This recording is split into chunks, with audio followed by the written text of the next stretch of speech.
Hi friends, welcome to millet recipes Tamil. இன்றைக்கி நம்ம வீடியோவில் தேங்காவே இல்லாமல் பொரியல் ரெசிபி தான் எப்படி பண்ணுறதுன்னு பார்க்க போகிறோம். இந்த டிப்ஸ் உங்களுக்கு எல்லா பொரியலுக்கும் யூஸ்ஃபுல்லாக இருக்கும்.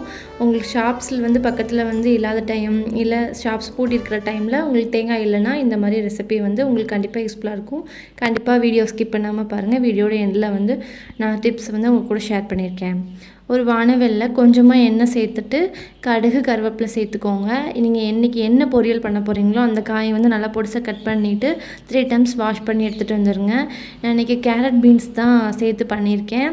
இதை எண்ணெயில் நீங்கள் என்ன காய் நறுக்கியிருந்தாலும் சரி, இந்த மாதிரி ஒரு 5 நிமிஷம் நல்லா எண்ணெயிலேயே வதக்கி எடுத்துக்கணும்.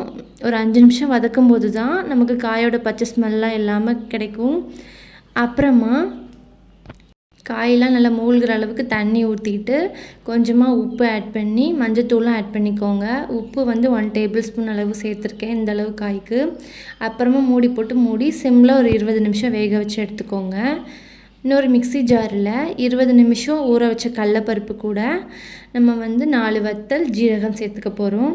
இந்த கடலப்பருப்பு தான் நம்ம தேங்காய்க்கு பதில் ஆட் பண்ண போகிறோம். ஸோ நான் பச்சையாக தான் ஊற வச்சு சும்மா 20 நிமிஷம் ஊற வச்சு எடுத்திருக்கேன். அதை ஒரு பல்ஸ் மட்டும் விட்டால் இந்த அளவுக்கு இருக்கணும், குறைப்பாக அந்த அளவுக்கு மட்டும் அரைச்சி எடுத்துகிட்டு நம்ம காலை டிஃபன்லாம் பண்ணுவோம்ல, ஒரு தட்டில் இட்லி ஊற்றி வச்சுக்கோங்க. அடியில் உள்ள தட்டில் இது போல் நம்ம அரைச்சி வச்சுருக்க மசாலாவை வச்சுருங்க. இட்லி ஒரு 10 நிமிஷம் வேக போகலையா, அந்த அளவுக்கு வேக வச்சு எடுத்துக்கோங்க.